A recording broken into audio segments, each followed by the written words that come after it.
نوح علیہ السلام انہیں مسلسل دعوت دیتے رہے لیکن بے اثر، یہاں تک کہ اللہ تعالیٰ نے نوح علیہ السلام کی طرف وحی کی کہ اب کوئی شخص ایمان نہیں لائے گا۔ اللہ تعالیٰ سورہ ہود میں فرماتے ہیں، نوح کی طرف وحی کی گئی کہ اب آپ کی قوم میں سے جو ایمان لا چکے ہیں ان کے سوا اب کوئی اور ایمان نہیں لائے گا، بس آپ ان کے کاموں پر غمگین نہ ہوں۔ مطلب یہ تھا کہ آپ غم نہ کریں، اللہ کا حکم اب پورا ہونے والا ہے۔ نوح علیہ السلام نے 950 سال لوگوں کو دعوت دی، لوگ انہیں جھٹلاتے رہے لیکن پھر بھی ان سے ناامید نہیں ہوئے۔ اب جب اللہ کی طرف سے وحی آ گئی کہ ان میں سے اور کوئی ایمان نہیں لائے گا، کسی میں اتنی طاقت نہیں کہ انہیں ہدایت عطا فرمائے، تو نوح علیہ السلام نا امید ہو گئے۔ انہوں نے اپنی قوم پر بد دعا کی۔ اس کا ذکر اللہ تعالیٰ نے سورہ نوح آیات نمبر 26 تا 28 میں کیا ہے۔ اور نوح نے کہا، اے میرے رب، زمین پر کافروں میں سے کوئی رہنے والا نہ چھوڑ، اگر تو نے ان کو چھوڑ دیا تو تیرے بندوں کو گمراہ کریں گے، اور جو نسل ہوگی وہ تو فاجر اور کافر ہی ہوگی۔ اے میرے پروردگار، تو مجھے اور میرے ماں باپ کو اور جو بھی ایماندار ہو کر میرے گھر آئے اور تمام مومن مردوں اور عورتوں کو بخش دے، اور کافروں کو سوائے ہلاکت کے اور کچھ نہ دے۔ اللہ تعالیٰ فرماتے ہیں کہ جب نوح علیہ السلام نے ہمیں مدد کے لیے پکارا تو پھر ہم نے اس کی مدد کی اور اسے ایک بڑی کشتی بنانے کی وحی کی، لیکن نوح علیہ السلام نہیں جانتے تھے کہ وہ اتنی بڑی کشتی کیسے بنائیں، اور نہ ہی وہ بڑھئی تھے کہ اس کام سے واقف ہوتے۔ اس لیے اللہ تعالیٰ نے ان کی طرف یہ وحی کی کہ ہماری آنکھوں کے سامنے اور ہماری وحی کے مطابق ایک کشتی تیار کرو۔ اللہ تعالیٰ نے وحی کے ذریعے ان کی رہنمائی کی کہ وہ اس طرح کشتی تیار کریں۔ مزید تعلیم کے لیے جبریل علیہ السلام کو بھیج دیا، وہ انہیں بتلاتے گئے کہ اس طرح کشتی تیار کرو۔ نوح علیہ السلام ایک پہاڑ پر رہتے تھے، ان کے گرد بہت درخت نہیں تھے، نہ پانی تھا، چنانچہ انہوں نے بہت سے درخت اگائے، پھر ان کو کاٹا اور پہاڑ پر بیٹھ کر کشتی تیار کرتے رہے۔ آپ بڑے بڑے تختے بناتے، لوہا لاتے، ان سے کیل تیار کرتے، پھر ان کیلوں کو تختوں میں ٹھونکتے اور آپس میں تختوں کو ملاتے، یہاں تک کہ ایک بہت بڑی اور مضبوط اور دیو ہیکل کشتی تیار ہو گئی۔ ایک روایت میں ہے کہ نوح علیہ السلام نے اس کو 100 سال میں تیار کیا۔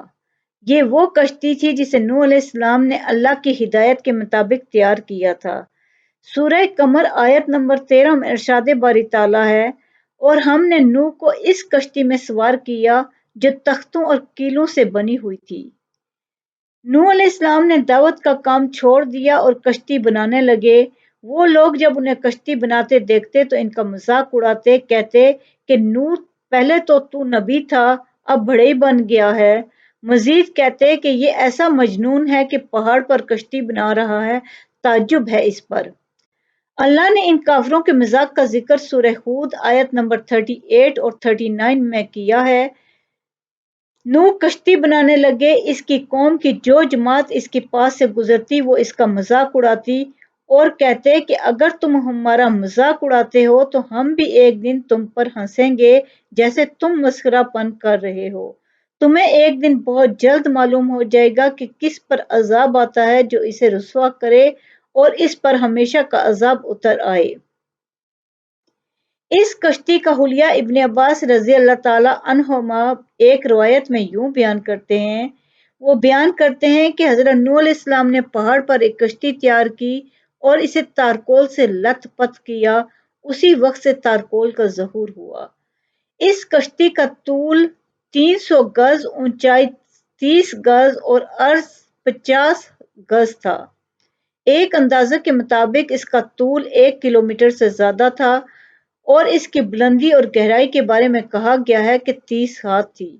یہ کشتی عام کشتیوں کی طرح اوپر سے کھلی ہوئی نہیں تھی، بلکہ جس طرح اس کو نیچے سے بند کیا گیا تھا اسی طرح اس کو اوپر سے بھی بند کیا گیا تھا، تاکہ اوپر سے جو بارش برسے وہ انہیں نقصان نہ دے، اور جس طرح نیچے والے غرق ہونے سے محفوظ رہیں اسی طرح اوپر والے بھی محفوظ رہیں۔ گویا وہ ایک گیند کی مانند تھے۔ اس میں ایک الگ 3 درجے بنائے گئے تھے۔ ہر درجے میں ایک دروازہ تھا اور یہ 3 دروازے اس طرح تھے کہ ہر دروازے کے اوپر ایک دروازہ تھا۔ یہ اس کشتی کا حلیہ تھا جس کے راوی ابن عباس رضی اللہ تعالیٰ عنہما ہیں۔